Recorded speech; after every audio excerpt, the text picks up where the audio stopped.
Muito boa noite e sejam bem-vindos a mais um episódio de Abrir a Porta ao Gato. Eu sou o Tiago e neste episódio vamos ter um quase que um evento especial, um formato diferente, visto que o nosso episódio número 10, se não me engano, de falhas no ensino, houve alguma repercussão no nosso grupo de amigos, que tanto eu quanto o Hugo ficámos a receber mensagens dos nossos amigos e ex-colegas de mestrado a basicamente reclamarem, é que acho que é a melhor forma de colocar isto, sobre os assuntos e as nossas opiniões e o que nós, se calhar, até demos como verdade, ou que tentámos transparecer como verdade, se calhar não tentámos, mas se calhar foi entendido como tal, no episódio. E hoje estou aqui com eles para dar-lhes espaço a eles para refutarem-nos com os tópicozinhos que eu recolhi do último episódio, que eles tocaram, até os que não tocaram, mas que eu gostava de ouvir os pontos deles. O episódio vai ser basicamente eu aqui vou dar o tópico e eles entre si vão começar a batatada.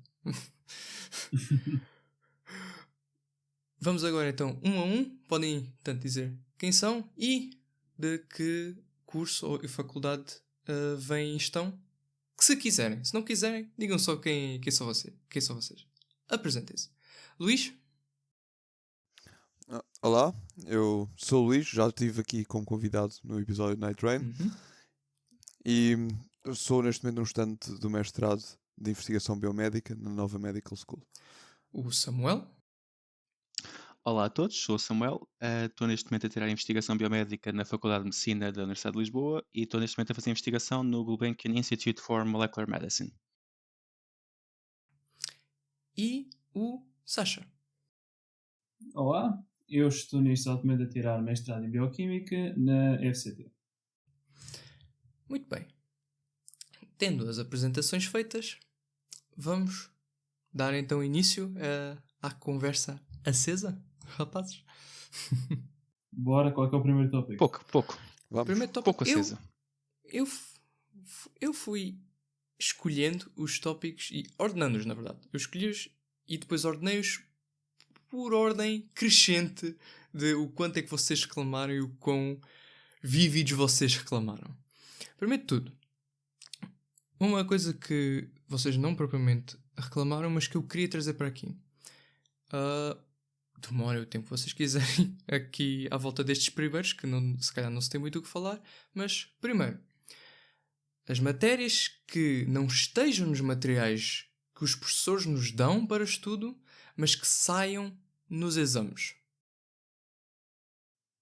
Mas isso aí qualquer estudante não gosta. Era o que faltava. Estás a estudar, a ver o que é que o professor meteu nos PowerPoints e depois o professor espeta uma coisa que não deu no teste. É sempre um bocado lixado. Porquê é que as pessoas fazem isso? Eu não sei. Ok.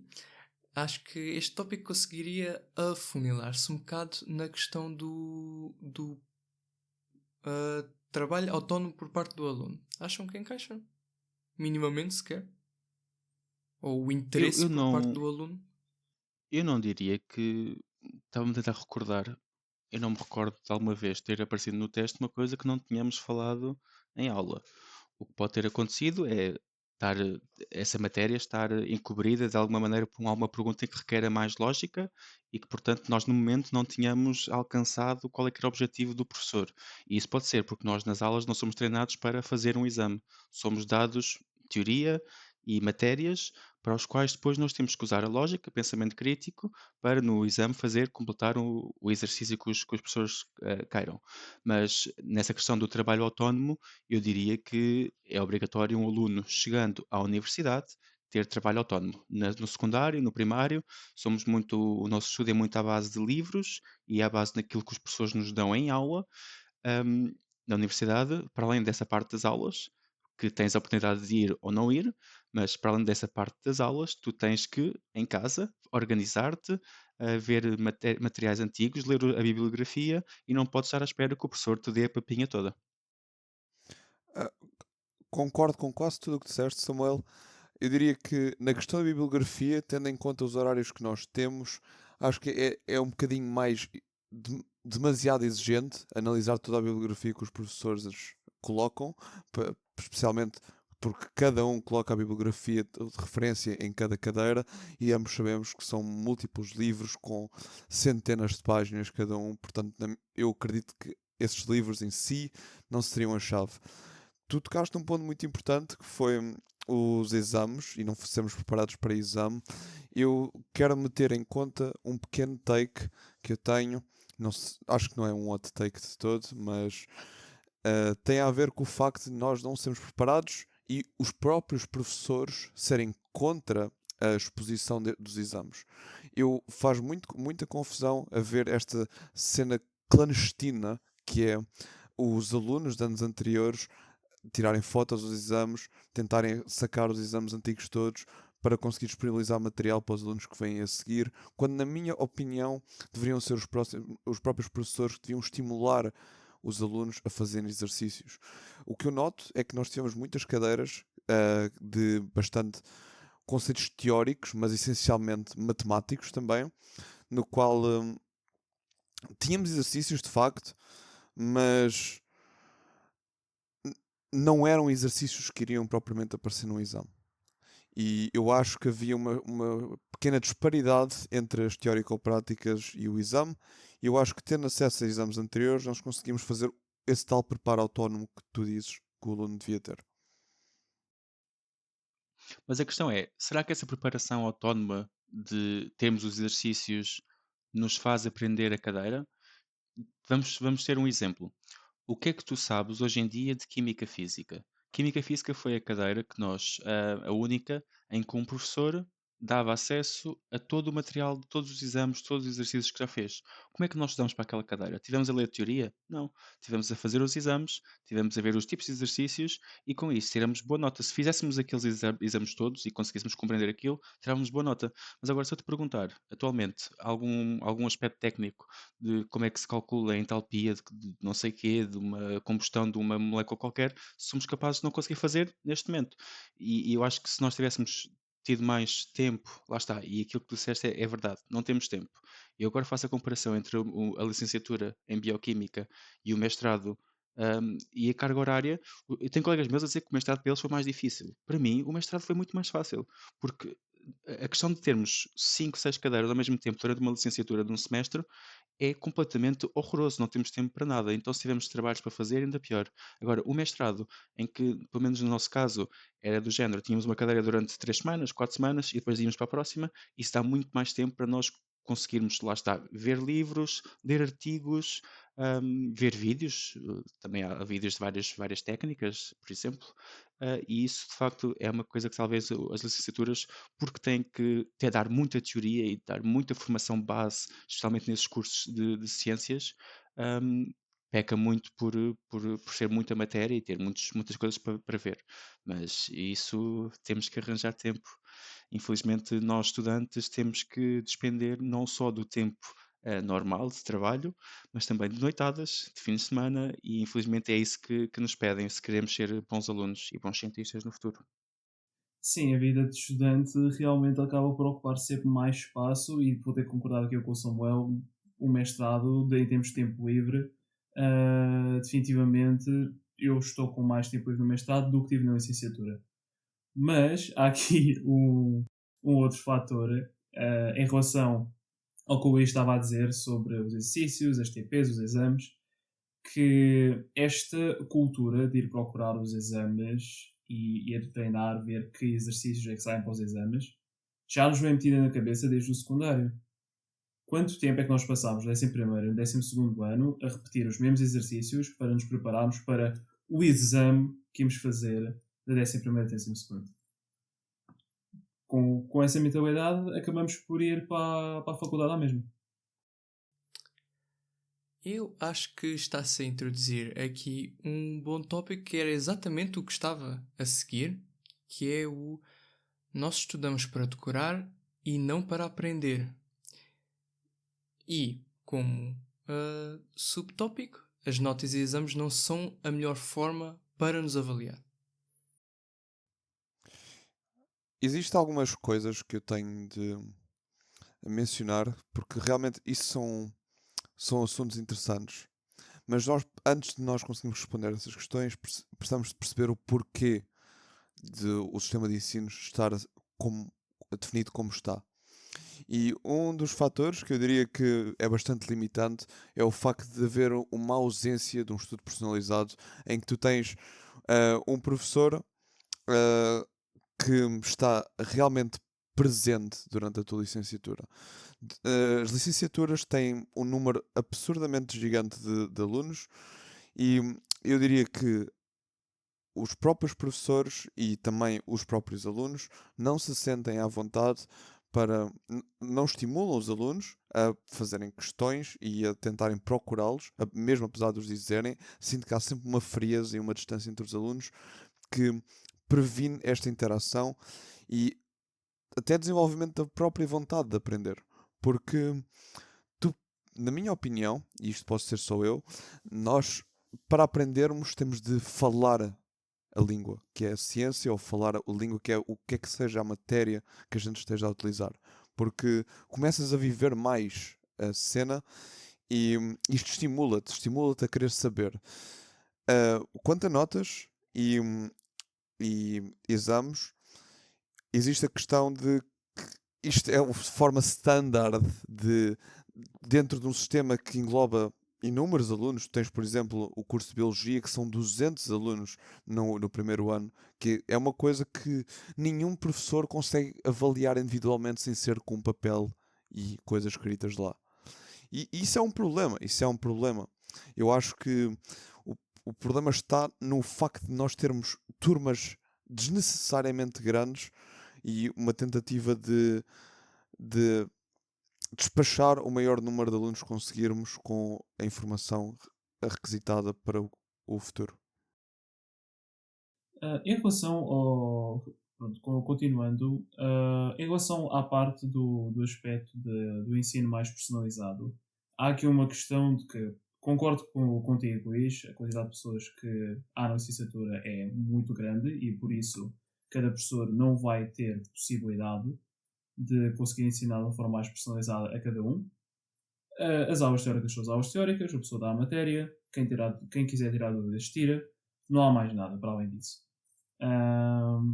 Mas consigo dizer que até mesmo no mestrado, sabendo que há uma maior proximidade entre os professores e os alunos, ao final do dia, pelo menos no meu caso, de uma turma de 70 alunos no curso na licenciatura de Bioquímica na FCUL, eu passei por uma turma de 20 e muitos no meu mestrado, e já é considerado bastante. Mesmo assim, em muitos dos casos, é semelhante à licenciatura. É só uma aula teórica, é só as pessoas a dar a matéria, quem tirar dúvidas tira e não vai para lá disso. A proximidade depois origina com que se alguém demonstre interesse para fazer a tese. Desculpa estar a interromper-te, mas eu acho que tem muito a ver com a forma como cada mestrado está desenhado e eu sou uma prova viva e eu acho que o mestrado de Samuel também é muito semelhante ao meu nesse aspecto, que estimula muito mais a interação e tem um fator que eu acho que é fundamental, especialmente na questão do mestrado, que é trazer convidados que tragam novos temas e estimulem sempre a discussão. E o que eu reparei nas minhas aulas é que, é como tu dizes, temos a parte teórica, mas nós não temos uma componente de avaliação tão direta como o típico exame. Nós temos uma coisa muito mais fundamental, que é a escrita quer seja grants, que é basicamente projetos que nós fazemos para a FCT ou outras instituições para conseguir funding, ou analisar artigos. Isto, na minha opinião, é muito mais valuable do que saber um exame, porque nós temos de saber como interpretar as coisas, temos de saber como é que nós conseguimos extrair informação das fontes que nós temos. E apesar, é melhor do que.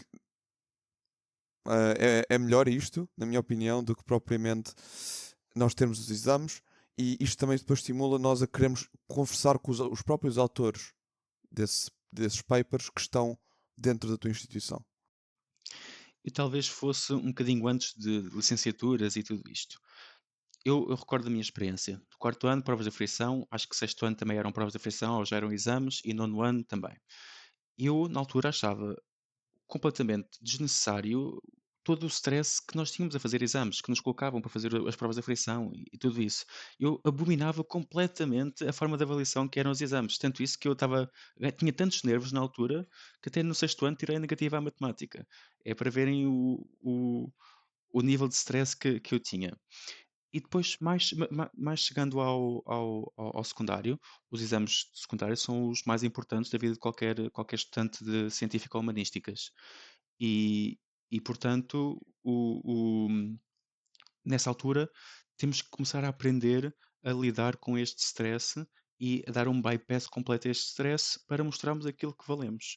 Porque era o, era o Churchill que dizia que a democracia é a pior forma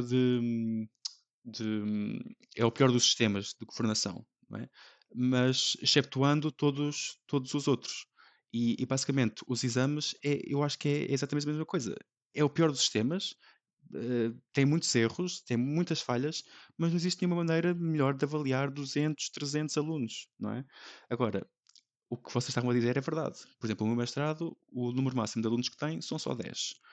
A maioria das nossas cadeiras, nós não fizemos em 10, 12, 13 cadeiras, apenas fizemos 3, 4 exames ou 3, 4 testes. O resto das coisas eram ou apresentações, e isso é muito valioso na nossa área das ciências, conseguir apresentar uma ideia a pessoas sem conhecimento científico, ou então comunicar ciência a pessoas cientistas mesmo, e fazer trabalhos escritos, ter a capacidade de conseguir. Aqui está um tema, pesquisa sobre este tema, e faz um exercício, faz uma redação completa, estruturada e com sentido sobre este tema.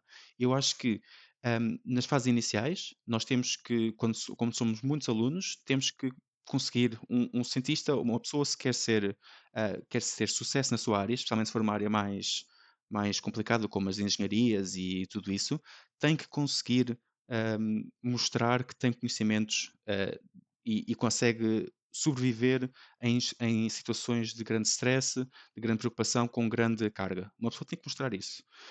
Mas a partir daí, tem que chegar a um nível em que não, sendo possível fazer outros tipos de avaliação, em vez de ser por exame, um único exame, fazer vários testes ao longo das cadeiras, por exemplo, são maneiras que existem, e fazendo trabalhos, são maneiras que existem para aliviar o stress e todo o bicho-papão que são os exames, mas que, lá está, é muito mau, é a pior maneira de avaliar, mas é a única eficaz e possível de se fazer nos moldes atuais da educação e que sinceramente acho que não se vai mudar nos próximos tempos.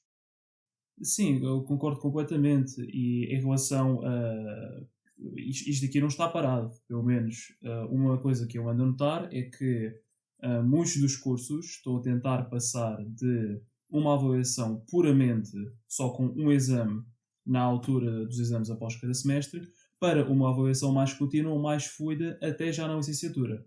Onde, em vez de só haver um exame, já há vários testes, há vários trabalhos, há várias apresentações, sendo a carga assim espalhada pelo semestre inteiro, em vez de estar focada só no final do semestre.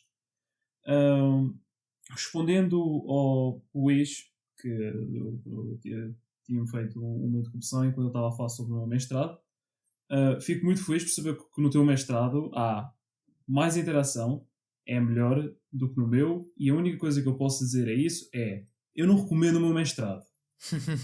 Portanto, nesse caso, não podemos estar a generalizar para cada um tem as suas experiências. Não posso dizer que eu tenha tido a melhor. Neste caso, em termos de avaliações e em termos de realmente o conhecimento e a ligação com as pessoas, tenho que dizer que os vossos mestrados estão mais a par. Da mesma forma, a vossa carga de trabalho está a ser maior. Portanto, há sempre um payoff aqui no final. Eu diria que é só a minha, porque a forma como o meu mestrado está desenhado envolve muitas horas contínuas na faculdade e depois ficamos com pouco tempo para o resto. E agora o Samuel irá explicar como é que é o dele, que é bastante diferente. Ah, eu acho que o meu mestrado é muito simples. Eu gosto imenso do mestrado, como está estruturado, e sinceramente não perdi assim muito tempo com o mestrado. Claro que perco tempo porque não quero aprender, não quero saber fazer exames, não quero saber fazer avaliações, mas perdi muito tempo a ler artigos, a ver carreiras científicas, a aprofundar nos temas que eu realmente quero. E eles ali dão a liberdade para isso. Ali não somos obrigados a saber tudo de tudo, ali somos obrigados a aprender a saber tudo de tudo. Mas e depois de aprender a saber tudo, aprender a saber, vamos nós aplicar esse aprender a saber naquilo que na área que nos interessa. E acho que isso lá é muito bom. Agora, por ordem da apresentação que vocês fizeram, respondam apenas com sim ou não. E isto é muito específico, quem está a ouvir não vai entender, mas só quero saber a vossa opinião. Concordam com Experimental 4 ter exame quando Experimental 3 não tinha e era quase igual? Eu acho que qualquer cadeira. Sim ou não? Disseram sim ou não. Então, corta. Não, não, diz-me. Sim ou não? Não. Samuel?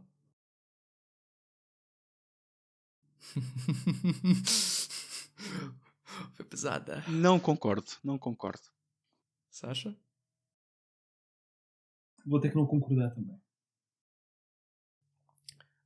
Agora, uma coisa que foi muito frisada pelo Hugo e que eu queria trazer aqui para vocês, se calhar desenvolverem só um bocadinho, era o sentimento de que, mesmo após o curso, nós não conhecemos todas as áreas da bioquímica. Aquela sensação de que eu não sei, eu não saber supera a sensação do que eu aprendi.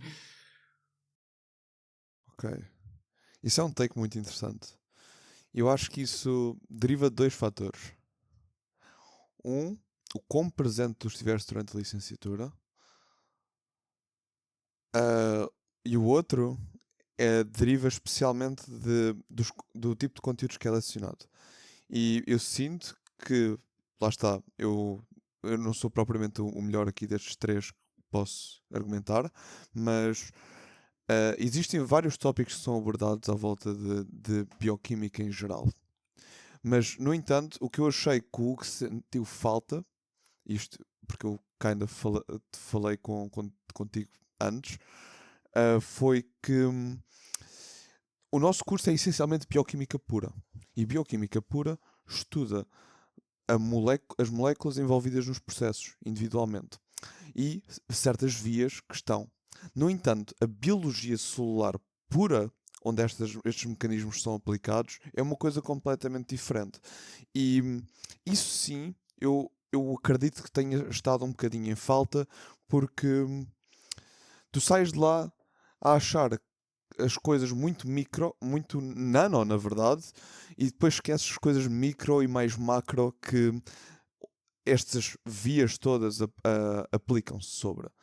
E isso sim dá a sensação que sabes pouco. Tu sabes uma coisa nicho de algo muito grande. E esse é o meu take. Eu aqui diria que a questão é como é, em primeiro lugar, um curso de licenciatura e, em segundo lugar, é bioquímica, que é uma ciência ainda bastante abrangente, com muitos pontos por onde pegar, com muita coisa por analisar. Na licenciatura vai haver sempre a situação em que há cadeiras que vão ser interessantes para o aluno, cadeiras que não vão ser interessantes. Claro que isto também depende depois de, como o Luís disse muito bem, se a pessoa concreta ou estudante está presente ou não no curso. Uma pessoa que está ali aplicada, está lá a trabalhar, vai acabar por tirar mais do curso do que uma pessoa que não está lá presente. Mas isso também cabe ao interesse. Cada curso tem a sua característica, mesmo que o curso tenha o mesmo nome com outra universidade. Uma coisa que eu sei, que já me foi dito de pessoas que passaram pela licenciatura da Bioquímica na FCT e não na FCU, é que a licenciatura na FCT foca-se mais nos aspectos macro, na biologia, enquanto que a licenciatura na FCU foca-se mais nos aspectos bioquímicos e químicos, também nas bases.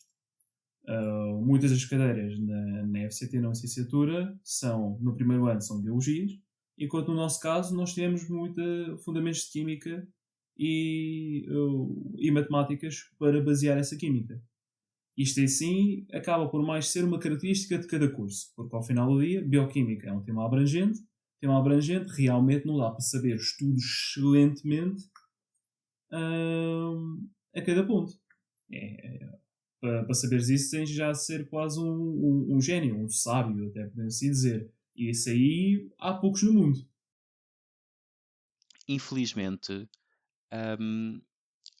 nós não conseguimos suprir a nossa sede, saciar a nossa sede de conhecimento logo nos primeiros anos da nossa carreira. No mundo, existem imensas universidades, existem imensos grupos de investigação, existem imensas coisas a acontecerem, novos ramos da bioquímica e da ciência a aparecerem, novo conhecimento em várias áreas.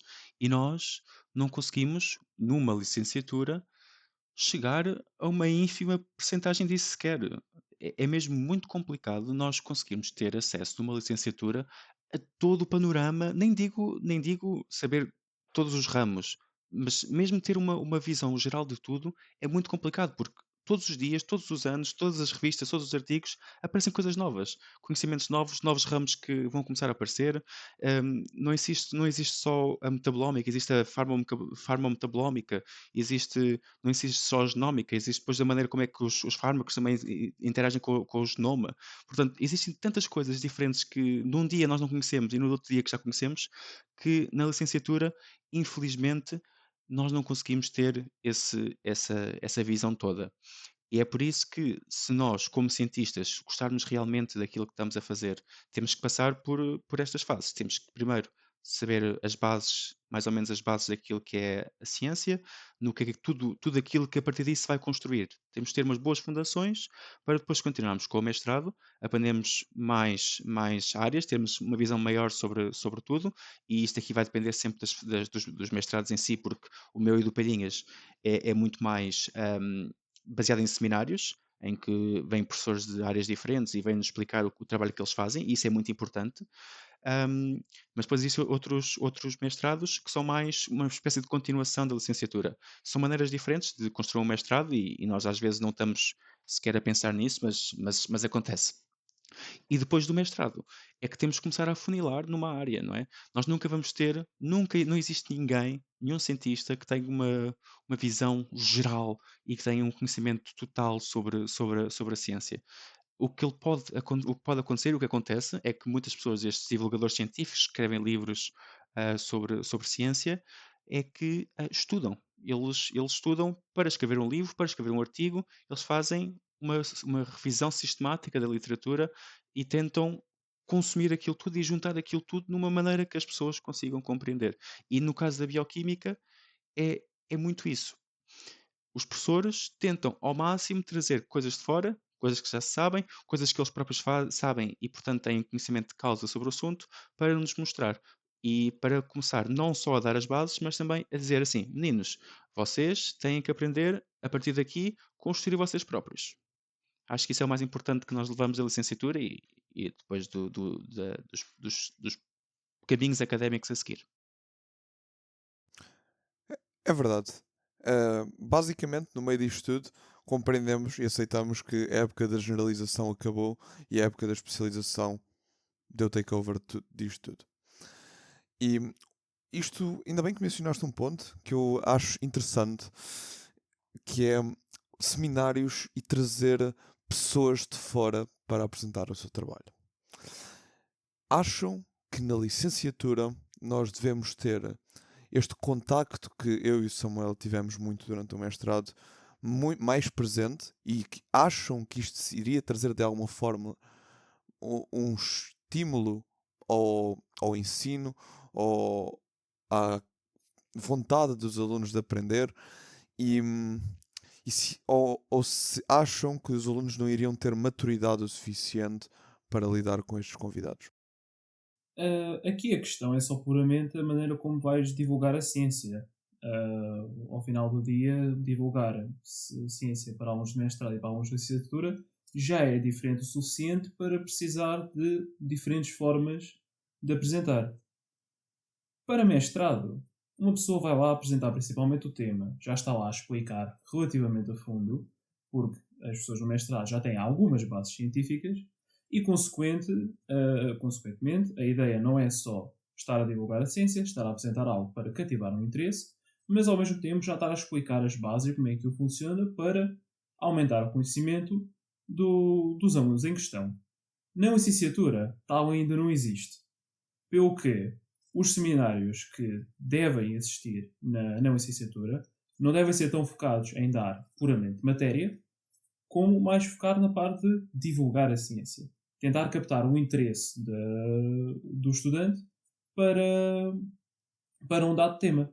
Da mesma forma que se tu fosses divulgar a ciência para pessoas do secundário, que ainda não sabem para que curso é que vão, ou se no nono ano ainda não sabem para que área é que vão, também não vai estar lá só a debitar a matéria, a ideia vai ser tentar apresentar a ciência de uma maneira mais bonita.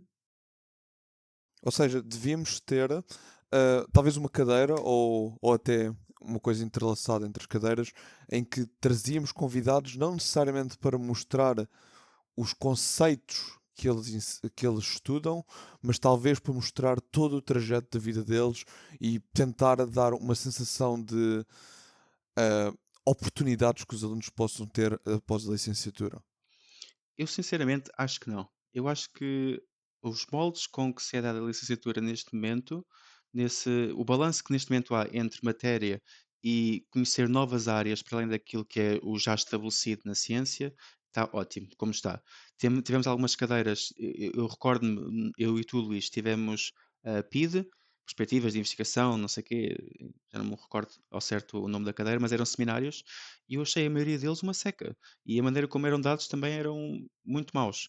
Portanto, eu prefiro mais investir mais tempo em ter os conhecimentos sólidos na ciência, em que me digam, olha, tens que saber isto, isto e isto, e depois eu próprio e alguns professores, e agora no terceiro ano tivemos alguns professores que nos trouxeram no terceiro e no segundo ano também, tivemos alguns professores que nos trouxeram um bocado de trabalhos de fora, e tivemos até aulas com pessoas de fora, mas de facto eu acho que o balanço que existe neste momento na licenciatura é muito bom em termos de novas perspectivas e de conhecimento já estabelecido em ciência.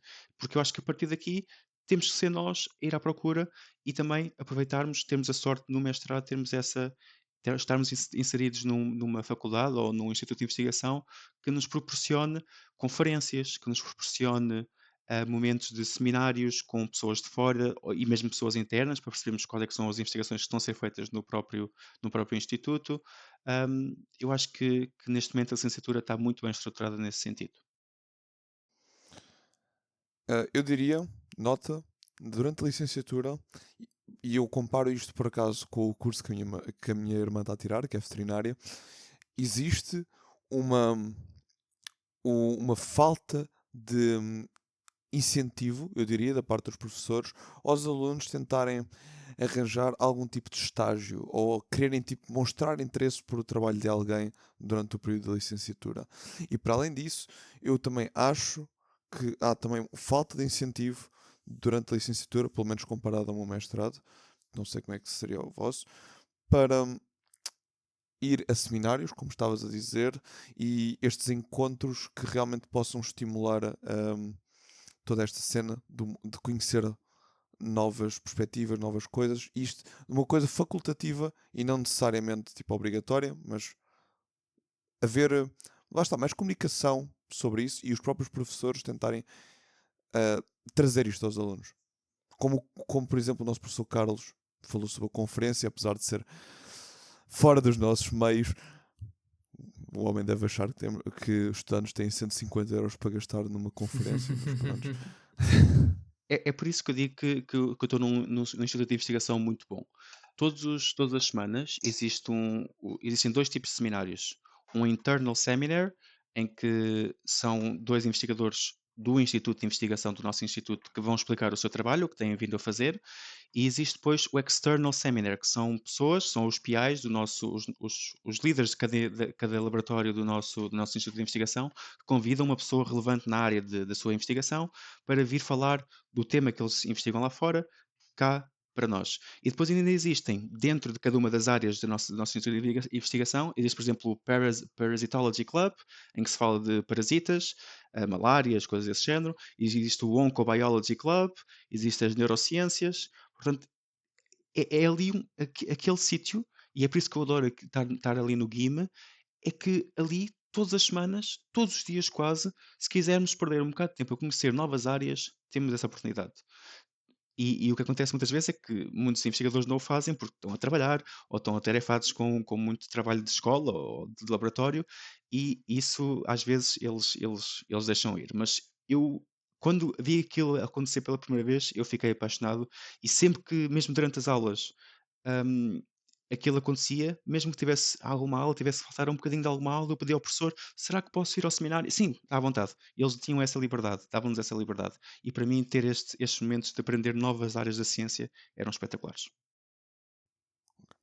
Sim, realmente, isso, e fico muito feliz por também acontecer a mesma coisa no teu instituto. Eu acho que estes institutos mais focados em investigação têm muito esta tendência, porque existe toda a questão de os próprios investigadores, depois de fazerem os mestrados, PhDs, isso tudo perdem hum, a facilidade que tinham de ganhar conhecimento a partir de aulas, do que quer que seja. E esta iniciativa dos seminários ajuda a ter isto, e realmente achei interessante ter mencionado isso porque acontece exatamente igual no meu instituto.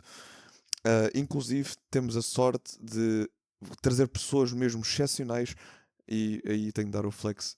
Eu consegui conhecer um prémio Nobel graças a isso. O, o senhor foi lá, 75 anos, velhíssimo, mas foi lá dar uma apresentação sobre o que é que ele está a fazer no laboratório dele, porque ele ainda trabalha. E tive a oportunidade de ter uma reunião com ele, e isto eu acho que são coisas que estimulam mesmo a vontade de aprender. Conhecer estas pessoas e perceber o que é que elas fazem e o que é que levou-as a estes breakthroughs da ciência é incrível. E eu senti que na licenciatura a gente não tinha isso, pá. E eu gostava mesmo que tivéssemos. Muito bem.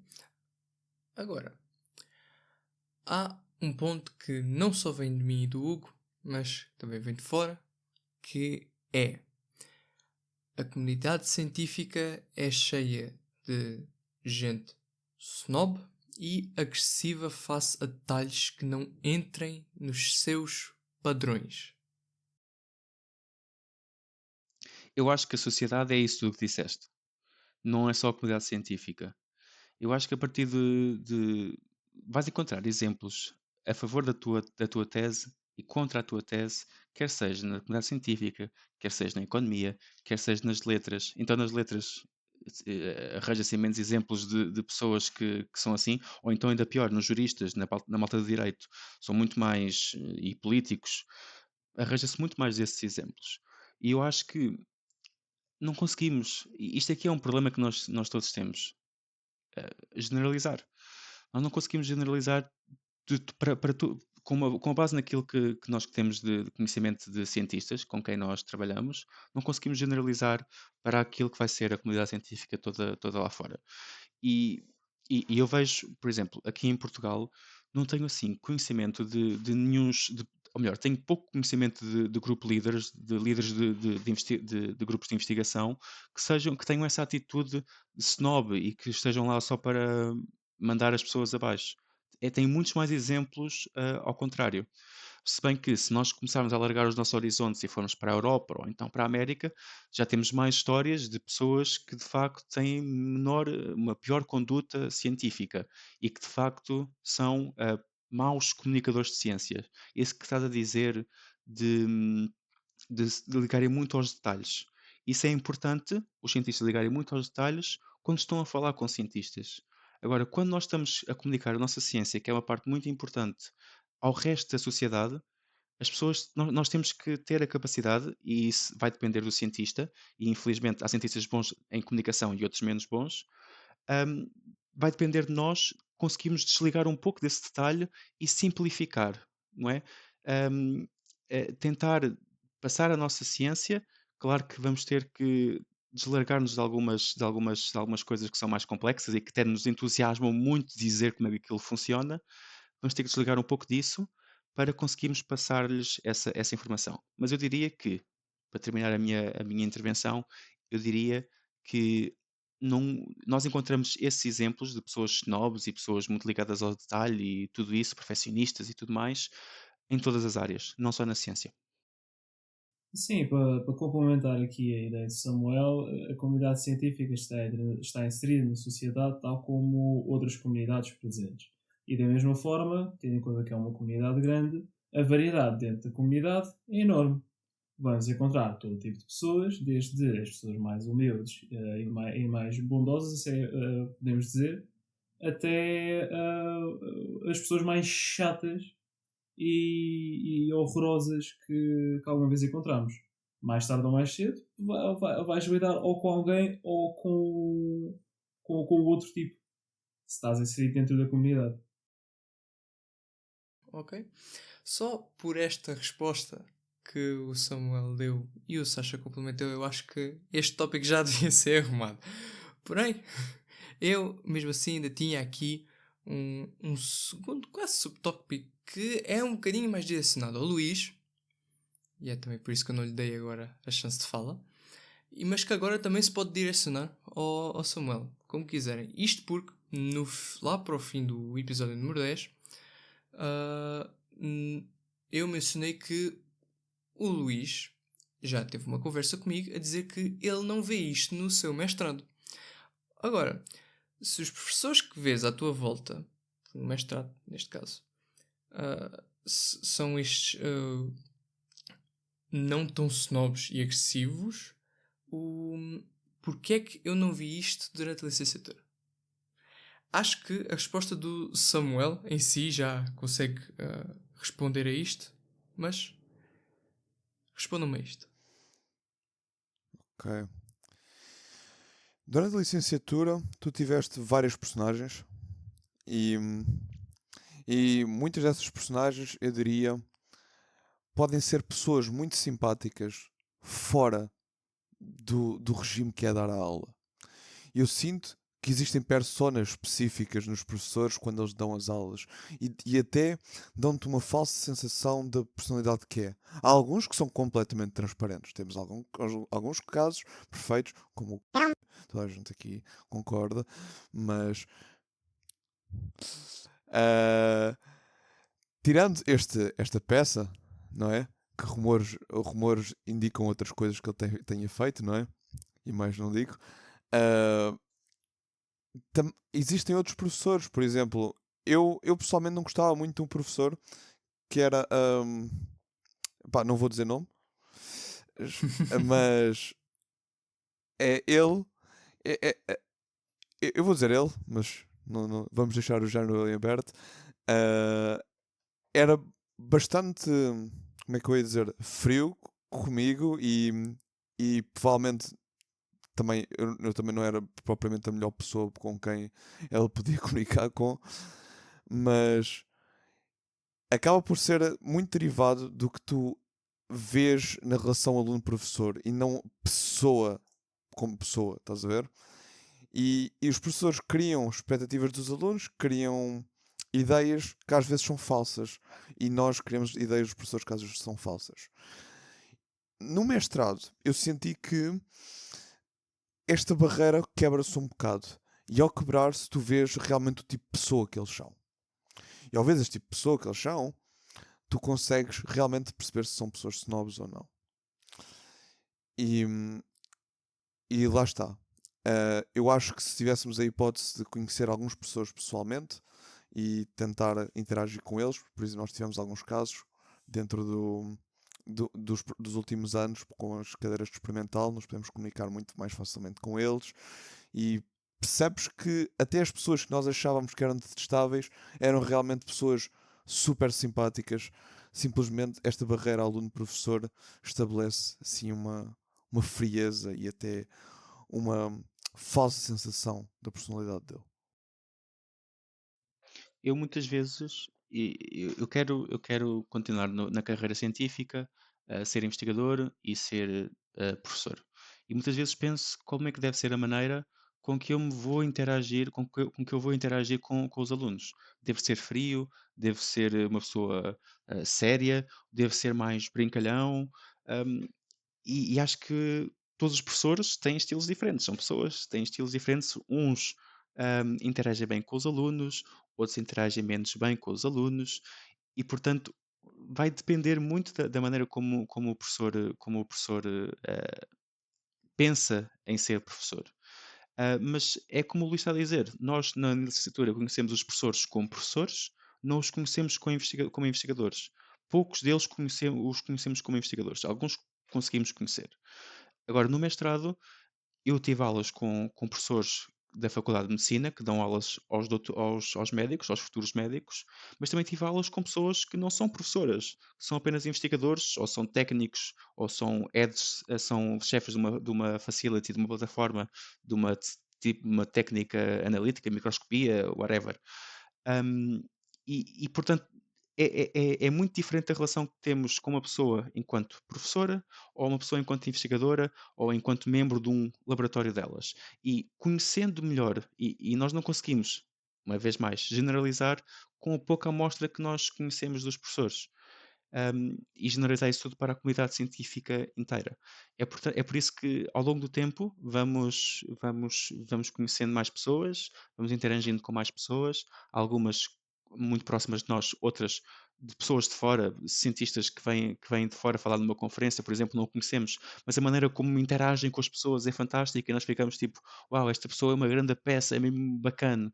Um, Isso vai-nos tirando talvez essa ideia de que os cientistas são todos pessoas malucas, que só querem saber deles próprios, egoístas, querem só ter o título do grau académico, todo XPTO e tudo isso. Eu acho que o Luís disse bem que existe a relação aluno-professor e aluno-investigador, ou então colega e colega, porque nós quando chegamos ao laboratório já não há aquela relação aluno, já não somos alunos. Quando chegamos ao laboratório somos colegas. Claro que uns colegas são de mestrado, outros colegas são de doutoramento, outros colegas já são pós-doutoramento, outros colegas já são os líderes. Mas a relação que eu neste momento tenho, e eu tenho essa sorte, a relação que eu tenho com os meus dois group leaders é quase como colegas. Estamos ali os dois a aprender quase no mesmo nível, porque são técnicas novas, são novas maneiras de pensar, e estamos ali, eles querem saber a nossa opinião. E isso é muito bom pelo menos para mim. Mas lá está, com a minha experiência também não posso generalizar para toda a comunidade científica, mas eu diria que, de modo geral, existe o mesmo grau de snobismo e dessa pessoas com essas características na comunidade científica e lá fora também, noutras comunidades. Pronto, só para acrescentar, e eu também acho que faz muito sentido, lá está. Da mesma forma que existem professores que parecem snobistas e isso tudo, também existem group leaders que são conhecidos por terem opiniões mais conservadoras e às vezes isto até pode implicar na relação com os próprios alunos que vão fazer tese, que vão trabalhar no laboratório deles, tenham uma experiência mais, vá, como eles gostam de dizer, tóxica. Uh, Lá está, vou partilhar a minha experiência também. Eu acho que o Sasha, se pudesse também, acho que era importante ele partilhar a dele. Uh, eu também estou a fazer a minha tese no mesmo sítio onde estou a ter o mestrado. E é assim, eu acho que um grupo líder não é uma entidade suprema de todo. É um colega, como o Samuel disse, e até uma pessoa com quem tu podes confiar e uma pessoa com quem podes falar à vontade. Esta é a vantagem da academia. Isto não é nenhuma corporate. Isto não é nenhuma empresa em que tu tens de prestar respeito a quem quer que seja. Lá está, dentro das normas, não é? Tu não vais estar a desrespeitar qualquer um, mas tu podes agir com a pessoa de uma forma, sem ser com corporate speech. Podes simplesmente chegar lá, dizer o que tu pensas e se a pessoa for o que eu espero, uma pessoa decente, não é? Eles vão apanhar e vão-te entender e vão-te ajudar do que quer que seja. Na academia existe uma grande, não é necessidade, mas uma grande tendência para as pessoas se entreajudarem, porque todos já passaram pelo que os outros estão a passar e existe uma forte laço que faz com que eles se ajudem entre si e isto cria toda uma cena muito wholesome mesmo. E, portanto, se escolherem um bom grupo, às vezes escolhe-se melhor o grupo do que propriamente o trabalho em si. Porque o que importa, infelizmente, na tese, na minha opinião, nem sempre é o tema, mas sim a experiência que tu vais ter dentro do laboratório. Da mesma maneira que a comunidade científica tem todas as pessoas à nossa volta, os professores que são investigadores também vão, por parte de ser pessoas boas, por parte de ser pessoas más. Isto aqui vai só bater mais na tecla de que há diferentes tipos de relações. Que é como o Samuel tinha dito, que são as relações aluno-professor, as relações aluno-investigador e depois as relações colega-colega, que pela sua natureza vão ser distintas o suficiente para, em muitos casos, a mesma pessoa sendo um professor ou um investigador, ou, caso se faça a tese, um colega, que seja uma pessoa diferente em cada uma delas. Pela simples razão de que a proximidade e o profissionalismo vão acabar por encobrir partes da personalidade de uma pessoa. Em relação à licenciatura na FCU, não encontramos nenhum professor que tu Tiago, digas que tenha sido boa. Pronto, foi azar. Não há muita coisa a dizer para além disso. De todas as relações que tiveste de aluno-professor, acabaste por não gostar. Acontece, não há muita coisa a fazer. Queres dar a tua opinião, Tiago? A minha opinião? Eu não dou. Só via o Samuel a ficar com uma cara que me distraiu do resto do discurso do Sasha. Sim, o Alexandre estava a dizer que haveram porque não houve professores bons na licenciatura. Não. Eu não disse que não houve. Eu disse que o Tiago pode não ter não, eu acho que houvesse algum. Eu acho que mesmo eles iam encontrar professores que gostaram muito da maneira como davam as aulas e da maneira como interagiam com os alunos. Tenho certeza que, mesmo no meio dos traumas todos que apanharam, porque sim, apanharam lá professores um bocado malucos, o que faz parte, no meio daqueles professores todos, acho que iam encontrar 1, 2 ou 3, pelo menos, assim, rapidamente consegue pensar que pelo menos gostaram deles. Ao contrário da se calhar censura que o Luís leva com o nome mencionado mais tarde. Obrigado. Para falar mal, se calhar censuramos para evitar problemas. Agora, eu diria que para exaltar, devemos estar mais do que dispostos a dizer os números. Se quiseres dizer o tal professor ou professora que estavas a pensar, Samuel. Se não, seguimos para o próximo tópico. Eu consigo ver pessoas que até foram bondosos demais. Vejo pelo menos, por exemplo, a professora Carla Nunes, que sempre foi muito atenciosa com os seus alunos. Professores entusiastas e que também eram atenciosos com os alunos, por exemplo, o professor Carlos Cordeiro. E por agora não me vem mais nenhum nome à cabeça que me tenha assim. Marta. A professora Marta. Sim, certamente. Quem? Professora Marta, que está no mesmo grupo de investigação que o professor António.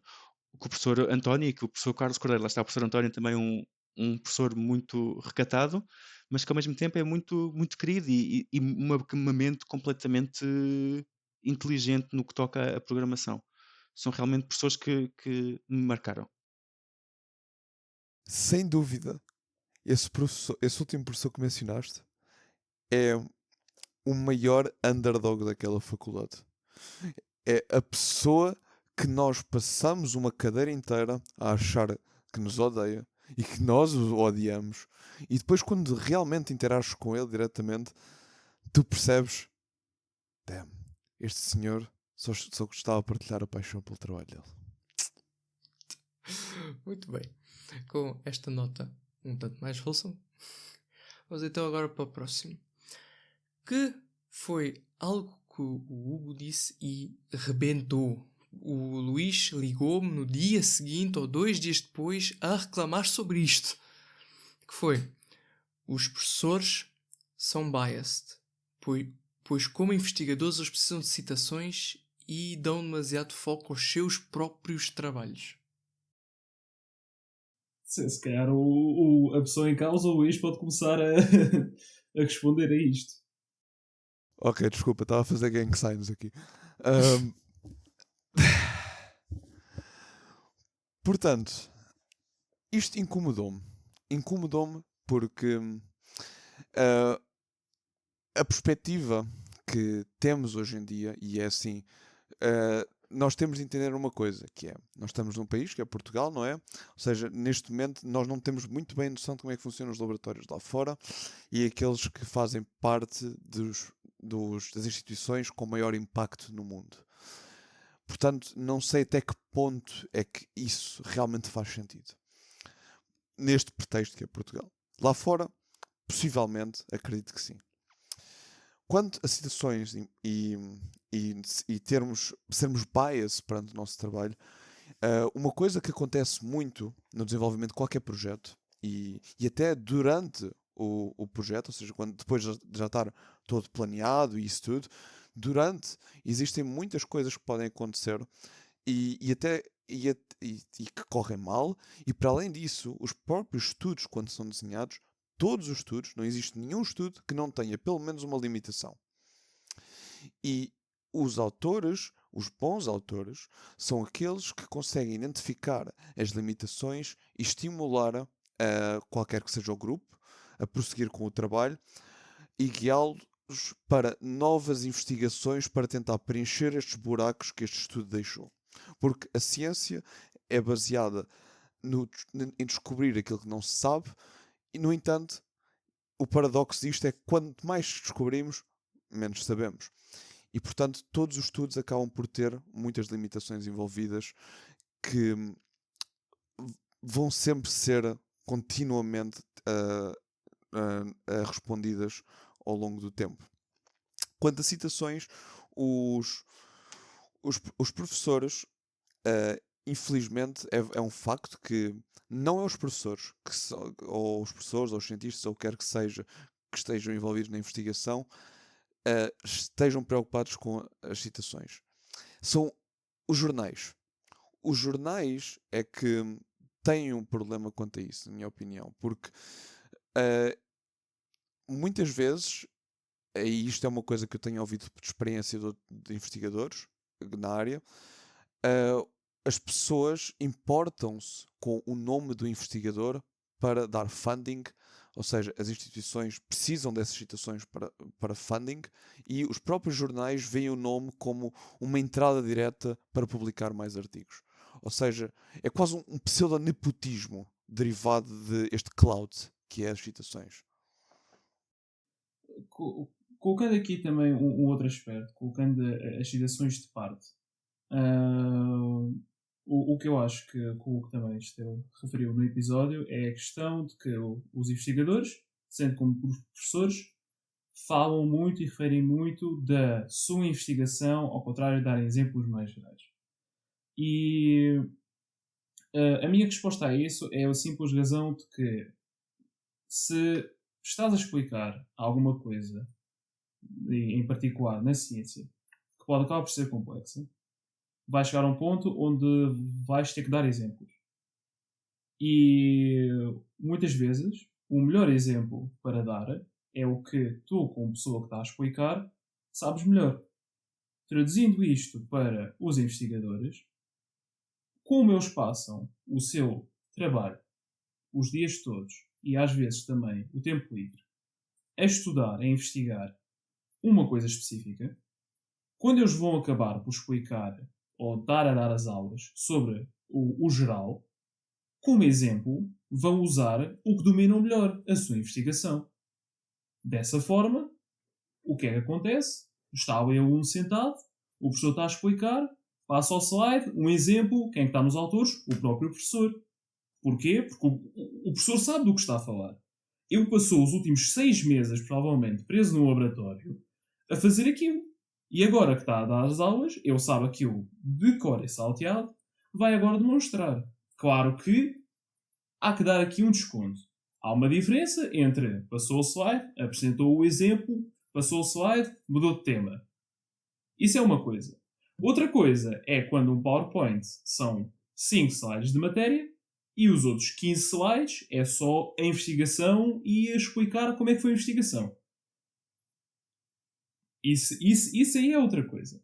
Há sempre que ter noção de que há limites. Mas ao final não consigo concordar com o Hugo aqui porque é o que eles sabem melhor. E, portanto, vão usar como exemplo.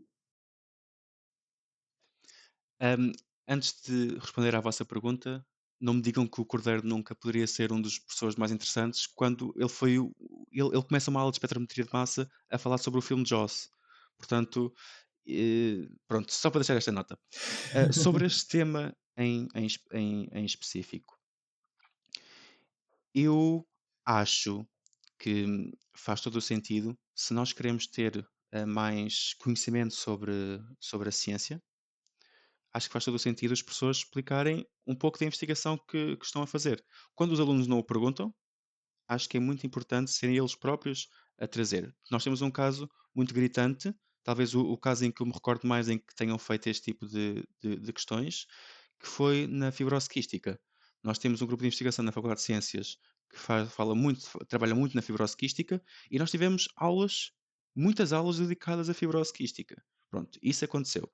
E de certa forma, pronto, nós conseguimos. Há pessoas que gostam mais da área ou menos, mas sabem que ali existe aquela questão relacionada com a fibrose quística. Mas eu acho até que nós temos muita sorte, porque relativamente a algumas cadeiras de outras licenciaturas, de outras áreas, pelo menos não tivemos nenhum professor que nos diga assim: olha, meninos, se vocês querem passar esta cadeira e saber a matéria, têm que comprar este livro, que por acaso é o livro que eu fiz e que custa não sei quantos centenas de euros. Nunca tivemos esse caso, ou seja, nunca nos foi obrigatório nós sabermos by art a investigação de um professor nosso.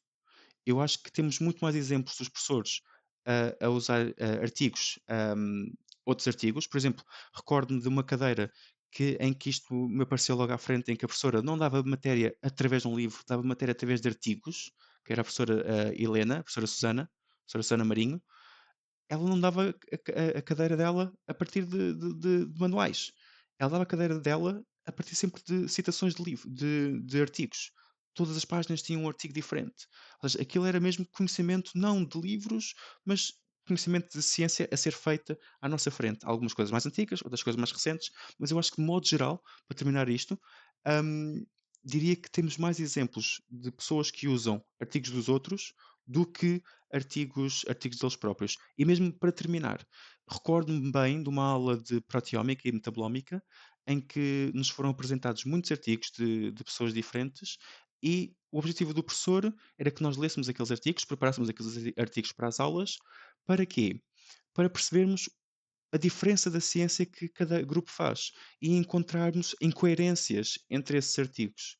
Ou seja, basicamente está-nos ali a dar a oportunidade para vocês olhem para este artigo, têm este tempo, em vez de estarem a fazer um trabalho, estão a ler este artigo e vocês olhem para ele e vejam se ele foi bem escrito, se ele tem alguma coisa que vocês não percebem, se acham que o que está aqui é coerente. Tenham um pensamento crítico sobre isso. E eu recordo-me de enviar uma vez um e-mail ao professor, a um dos meus professores, o professor dessa cadeira, a dizer: professor, o que estes cientistas aqui estão a escrever não faz sentido nenhum. Eles vão citar um paper antigo que nem sequer tem aquela informação ou que tem uma informação contraditória. Isto aqui é completamente absurdo o que eles estão aqui a escrever. E o professor depois responde: sim, era esse o meu objetivo. O objetivo é que vocês lessem, tivessem pensamento crítico e vissem que há artigos científicos, de grupos científicos, que são, peço desculpa a expressão, uma porcaria. Pronto, era isso. E isso é muito bom porque entra numa questão que é a questão das instituições e a pressão para publicar que acontece. E basicamente, o que tu dizes é o que leva isto. Esta pressão para publicar faz com que estes artigos percam qualidade excessiva. Sobre a questão